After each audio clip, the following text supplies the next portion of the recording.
Hi, this is Lila Gardunia, and I'm so excited that you're here to make Scrappy Mountains with me.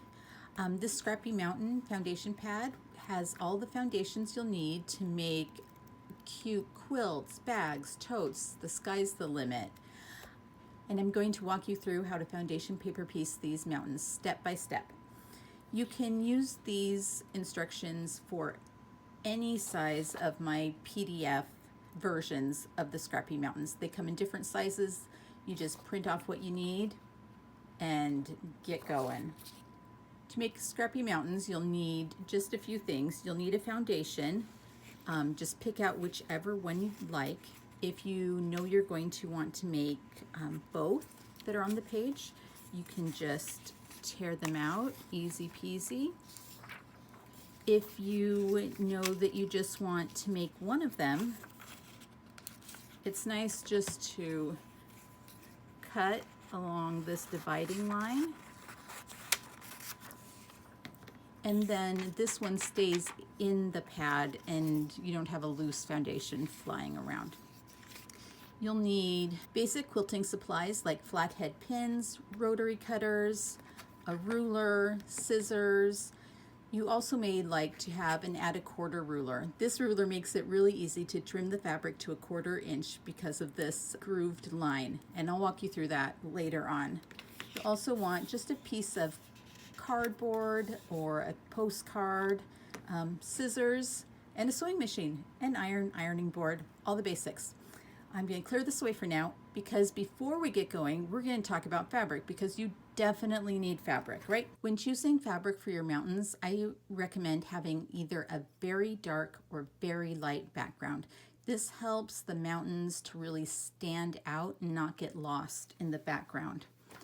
If I was using a light background, I'd choose a variety of medium and dark value fabrics, things that stand out both against the background, but also if you're making the snow caps, you want your snow caps to contrast with the mountain base. You are using a dark fabric, then these dark fabrics that we had earlier wouldn't work. They just blend right into the background. So we need to get rid of those. But then we have a lot of medium and semi-light prints. I would also add in some very light prints and a couple more medium prints that will give you more options for piecing. And you don't have to do blues. I kind of like blues, like the mountains are back in the distance, but you can for sure do more natural colors, or a rainbow of colors. You can make all pink mountains if you want. They're gonna look cute either way.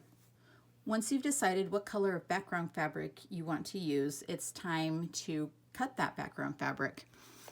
At the beginning of the pattern, it gives instructions on how to cut the background fabric. You'll be cutting these smaller 4 3/4 inch squares and the larger 5 3/4 inch squares.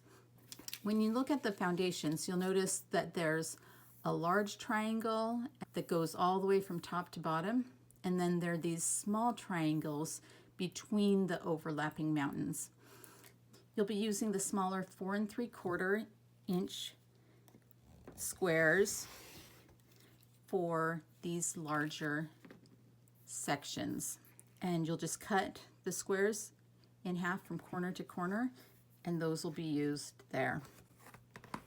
Now you can cut them all at once, but especially if you're not piecing the whole pad, I would just cut some and then cut some more as you go, or however many you need for the project you're doing, because you'll need less for a table runner than you would for a baby quilt, for example. So for these larger 5 3/4 inch triangles, we're going to cut them in quarters from corner to corner.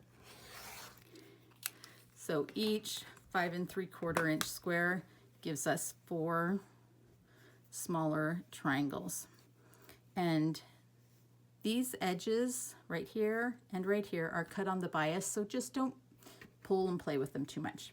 Now that we've got our background fabric cut, we're ready to start piecing. I've gathered a selection of medium and dark scraps because I like using scraps in my Scrappy Mountains. I'm kind of a scrap person. So I'll be using those and my background triangles, and we'll be making this block. Now, if you'll notice, each of these sections has a number. 1, 2, 3, 4, 5, 6, 7, 8.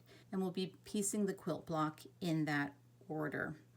They're also shaded darker and lighter so that you can see where the snow cap is and where the base of the mountain is. The first step is to find a piece of fabric that will fill and extend past section 1 by at least 1/4 of an inch on each side. I would actually recommend 1/2 inch, especially if you're new to this. When you're picking out a fabric to do a quick check to see if it's big enough, you can lay it on top of the section with the printed side up and just go, looks good, definitely wider, definitely long enough to cover the whole thing. And then you'll turn the foundation over to the back, and if you hold this up to the light, you'll be able to see through it and see the marked lines. And you'll just pin your fabric in place and then turn it over and hold it up to the light so you can see that it covers all sides of the section and down and past the seam allowance. So just so this doesn't get messy, I'm gonna trim that off. So we have fabric for our section 1, wrong side of fabric on wrong side of foundation. The next step is to sew section 2 onto section 1. So that we have a nice clean line and clean seams that are nice and neat, we're going to locate the line between sections 1 and 2, put our straight edge, this is a piece of cardstock, it could be a postcard, along that line and fold back.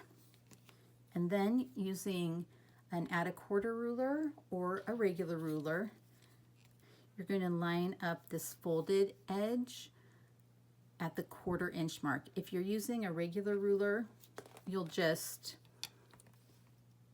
place the folded edge on the 1/4 inch mark and trim. If you're using an add a quarter ruler, that ledge, that groove on the back will bump up to the folded paper right at 1/4 inch. It makes it super easy. This is a mountaintop print, so I'm going to choose one of the lighter fabrics. That one, as you're digging through your scraps, you might find one that works well for a later piece. Like this would be a great piece for 3. So I'll set that aside, and I'm going to choose this for number 2. You can cut the fabric roughly to size so you don't have to deal with all of this length flapping around. So we know that it's definitely long enough, wide enough, and so now we just need to make sure that, so has enough this way, has enough that way, good to go. So once we know we have a piece big enough, we'll turn the foundation over and we'll put our second piece right sides together with the trimmed edge. At this point, I like to pin this down so that when we're sewing on this side, everything stays in place and doesn't flop around. We are ready to sew our very first seam. Now that we're at the sewing machine, I'm going to decrease my stitch length to 1.5, maybe even 1.4. The smaller stitch length makes it easier to tear the papers off of the foundation when we're all done. Okay, so I lift it up to check to make sure everything's laying straight. Everything's where it should be. I'm gonna start about a 1/2 inch before the drawn line between 1 and 2, and then I'm going to continue off by about a 1/2 inch.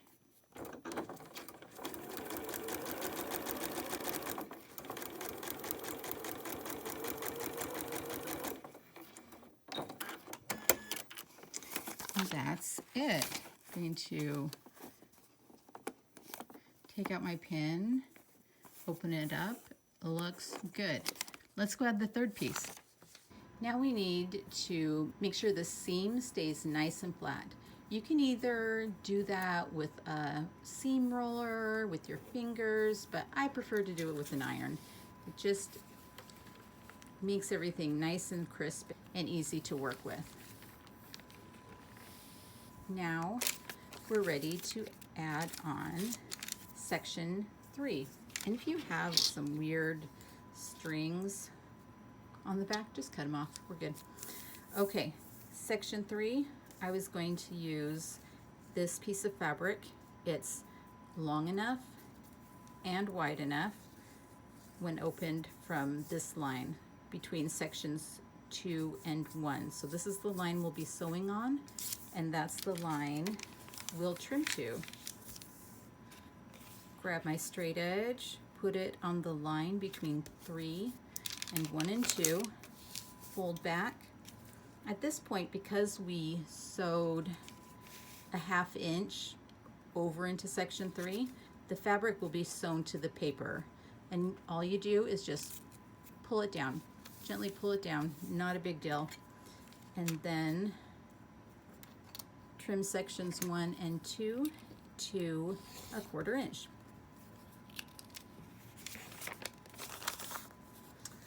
So we have a nice crisp edge and it's ready to go. I'm gonna give this just an iron real quick, and we'll place section 3 right here.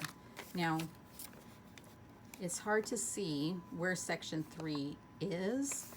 This light fabric going all the way up here makes me think that section 3 should go all the way up here. However, if we put our fingernails there and be like, that's the end of it, and that's the end of this, and flip it over, you can see that I've got my fingernail all the way up in the background, all the way up to the seam allowance. And here I've got it far enough down, like there's enough of an edge there, but I could definitely stand to scoot this down a little bit, put my thumb and finger at the end of it, and then I've got a good amount on this side and a good amount of fabric on this side. Another thing you can do is, let's pin that in place real quick. You can take a pin and pin the piece of fabric that you're adding and pin it right along the seam line. And then you can flip it open, like we've got a pretend basted seam, and you can hold it up to the light and make sure that it covers all of section 3, which it certainly does. It's more than big enough. So I'll take that out, and then we'll go over to the sewing machine and sew on the line between sections 1, 2, and 3. Sometimes it can be hard to know where to start sewing before you hit the drawn line. So what you can do is really crease that fold, and then you can see the fold line, and you can just sew along the fold line before you get to the drawn line.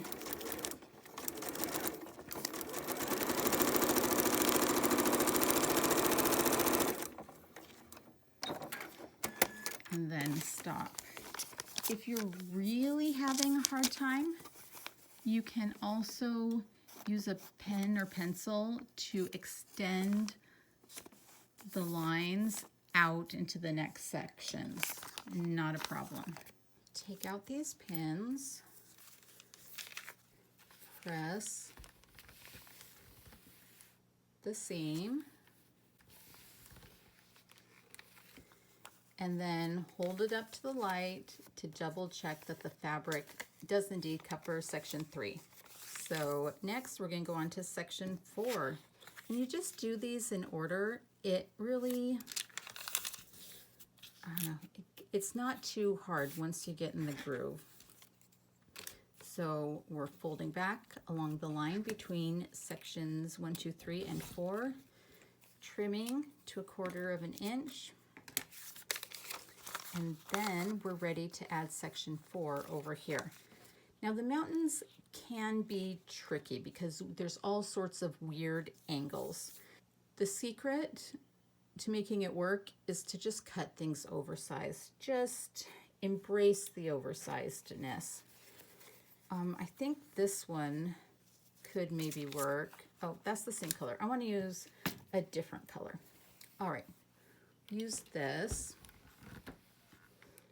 I'm going to make sure that it's wide enough. It sure is.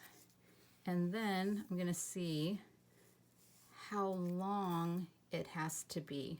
It's going to need to be about this long. To be better safe than sorry, I could keep this piece nice and long and then trim it off. But I kind of hate doing that. So keep at the edge of the fabric that you're going to sew on parallel to the sewing line, and then trim here. So definitely big enough.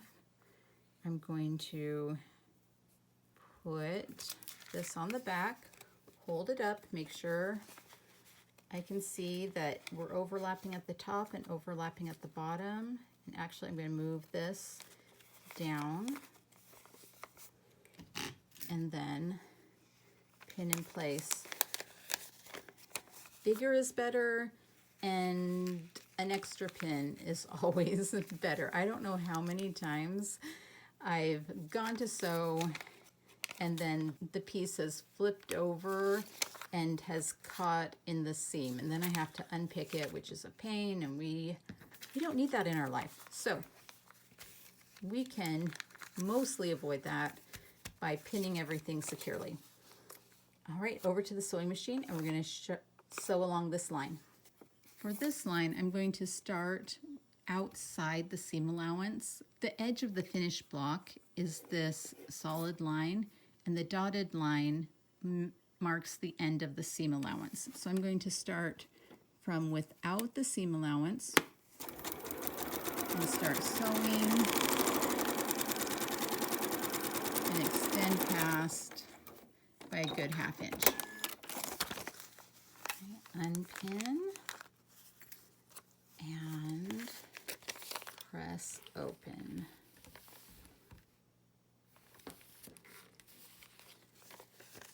All right, and this definitely does extend past the section. I'm going to go ahead and kind of trim this up pretty. There's going to be fabric wastage in foundation paper piecing, and while it isn't ideal, it's just part of the process and part of the technique. And foundation paper piecing allows us to do all sorts of crazy fun things that we wouldn't be able to do otherwise. And you can use the scraps in other blocks. Now we've done this mountain in the background, and we're going to add on section number 5, the background square. And just like other times, fold back, tear the fabric down, and trim. And doing the background is kind of fun because we already have it prepped and we're good to go. The cutting instructions for the background triangles are very generous. This triangle should cover the whole section with room to spare, even if it's shifted up or down or crazy things are happening.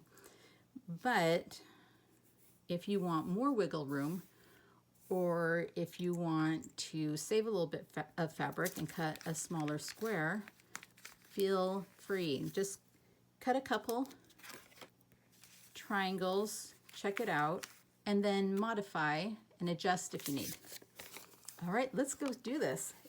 Again, with this line, it's a long line, we're going to start outside of the seam allowance and continue off of the block into and then out of and past the dotted seam allowance.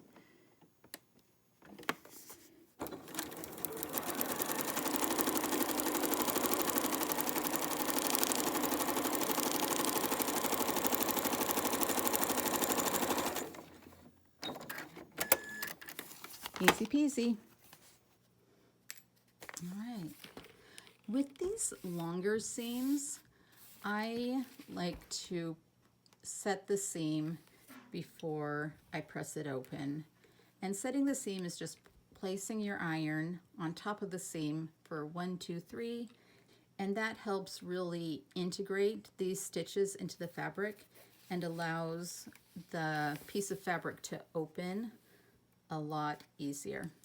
And I like also nudging the seam open with the side of my iron and then holding it, nudging it open, because then my fingers don't get burned. Okay, all ready to go. Now we're going to add this background square and then this half mountain. So same as always, we're putting the straight edge along the seam line, pulling the fabric off of the paper, and this, see that ripped a little bit? That's okay. That's not a problem. In fact, I'm even going to kind of trim off a little bit of an edge of it because it doesn't matter. We're going to be tearing off the papers anyway, so as long as the foundation is staying together, if there's a little bit of a notch, it's not going to make a difference. So, piece 6. Those are these little bitty, well, not that little bitty, these smaller triangles that go long side at the top, short side at the side of the mountain. And when you hold this up to the light, you can see this is one of the sides of the triangle section. So this point needs to extend past it at least 1/4 of an inch, but I would recommend 1/2 an inch because that gives you more wiggle room when you open it. So I have this 1/2 an inch past this faint line that you may or may not be able to see on video, but it's there. Then pin this in place so it doesn't flap around too much. And then again, we sew from outside the dotted seam allowance line and off into the next section. Are you guys getting bored yet? Because, like, seriously, this is all foundation paper piecing is. It's just trimming, sewing, pressing, and then doing it all over again. All right, you guys, look at that. This flipped over. That is why you put in more pins than you think you need. This is the perfect time to show you how to unpick these teeny, teeny, tiny little stitches. When unpicking these teeny, tiny stitches, I have a hard time getting my seam ripper underneath them. So I like to go to one of the edges and then pull on it a little bit so you can see, so the stitch kind of loosens and pops up, and then put my seam ripper under that. And then I cut that and then pull as much as I can. That's all I need to do for this issue, but if I had a bigger issue, I'd pull it, put my seam ripper under the next stitch, and then pull a few more stitches out. And then you have these kind of loops that are easier to get underneath. Now this is going to cause some problems with the paper tearing. You can just kind of wrangle it so it holds together. You can also put a piece of tape over it if it's becoming too big of an issue, but don't iron on top of the tape. And now we're just going to sew on the line.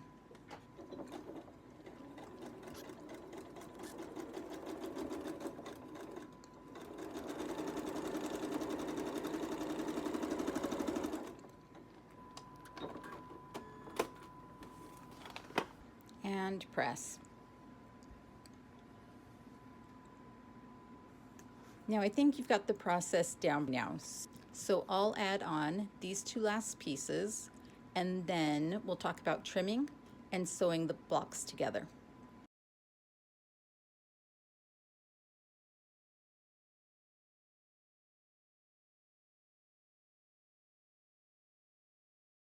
Now all we need to do is trim up our block. We're going to cut along this outer dotted line with our rotary cutter and ruler. It's really easy and straightforward. You just line up the edge of your ruler with the dotted line. Sometimes though, that can be a little bit hard to see. So what I prefer to do is to find the 1/4 inch line on my ruler and line up the 1/4 inch line on my ruler with the solid line that goes all the way around the outside of the block. It's easier to see if the 1/4 inch line on the ruler is lined up with the solid line than it is to line up the edge of the ruler with the dotted line. Then you just trim up on all 4 sides. And there you go, cute little quilt block. Now we're gonna see how to put this quilt block together with others. I forgot to tell you guys about marking what color you want to use in each spot. It makes it a lot easier to piece and to make sure that these mountains look cohesive one to another. Now the fabrics don't have to be the same, like we've got a dot here and a darker thing here, but they're about the same. And then we've got the same blue here, but we've got some light blue there. Doesn't have to be exactly the same, but you might not want a tan snow cap matched up with a light blue snow cap. So, and it's really easy to get turned around because these blocks are the mirror image and it just gets kind of messy. So I'm going to put this medium blue and then a dark dot and that. The places where it's key to label are along these seams where they'll be touching. This, it's not touching anything else, so it can do whatever it wants. But if you want to have a plan, you can also mark what fabrics you're going to use here. After you've made the blocks that you want for your mountain range, it's time to sew them together. And these blocks, this can be a super short mountain range with just 2, or you could add on and extend the mountain range. It could go on for 10 blocks, whatever works for your project. I do like the mountain ranges if they're end at a cutoff here. It needs to be at the edge of the quilt or quilted item. Just having it end right here and have it be next to background gives it a weird floaty feeling. Okay, so now that we have these, we're just gonna put these right sides together, line them up, move them like this, and give it a pin. Now these These blocks are designed so that this point where it goes from snow cap to mountain base is in the same place on every block, and so that they will meet up and join there. If you're concerned about the seams matching exactly, you can sew over this section with a large basting stitch, open it up, check to make sure it matches, and if it does, just go over it with the 1.5 length stitch. Just like the other blocks, we're going to sew along the solid line, except for this is the solid line that's going to join the blocks together. Yay! Now we're going to just take these pieces of paper from the seams, front and back, and then,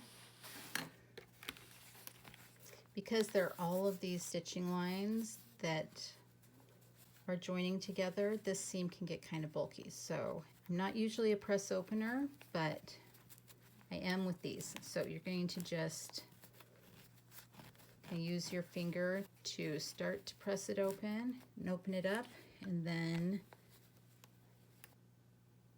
just give it a good press. Yay, there we go. I also like to give it a second press from the front. Now that you have your Scrappy Mountain range, it's time to do something with it, and you can do anything. You can put this in a zipper pouch or a bag or an apron or a pillow or a whole quilt. It doesn't matter. But when you're doing that, you might want to join two together to make it extra long, which you could just sew them butt to butt there.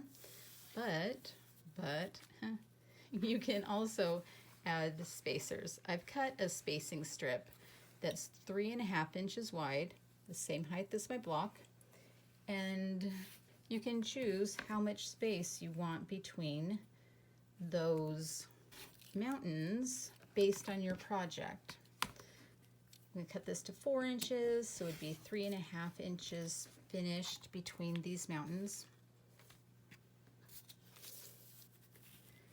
And I just put them right sides together, pin, sew on the line, remove the paper from the seam, and press towards the spacing strip. You can also add strips to the top and bottom of your mountain ranges to divide them from other mountain ranges that might be below or above. These strips should be as long as your row and can vary in width. It could be 3.5 inches like this, or you could have smaller strip sizes, 2 inches, 1.5 inch, whatever works for what you're doing. I probably wouldn't go any narrower than 1.5 inch, which will be 1 inch finished. When you've sewn everything together, with your spacing blocks, sashing strips, whatever you need, you can take out the papers. I like to wait until a section is completely surrounded by other fabric to take it out. So I don't want to remove this right now because I don't want the fabric to stretch. All of these papers help hold all these weird bias angles together so that it doesn't stretch. But all you do to take out the papers is just put your finger in, kind of start the tear, and just tear it out. And you can tear a little bit of this guy out too. This one's surrounded, so I might as well take him out. And sometimes taking half of the papers out can make sewing everything together a little bit easier. And if there's little pieces left, you can use tweezers if you want, but any little teeny pieces will just integrate into the batting. Not a big deal.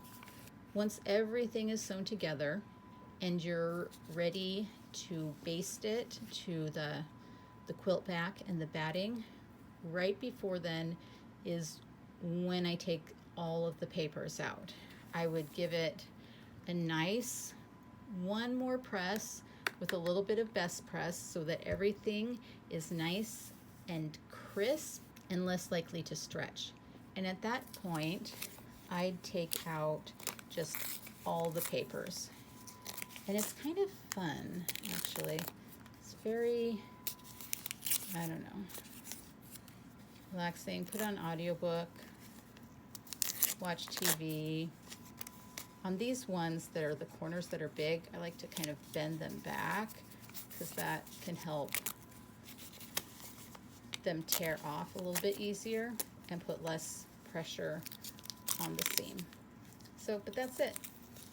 So that is it. Easy peasy lemon squeezy. And you'll just do this for the whole quilt top.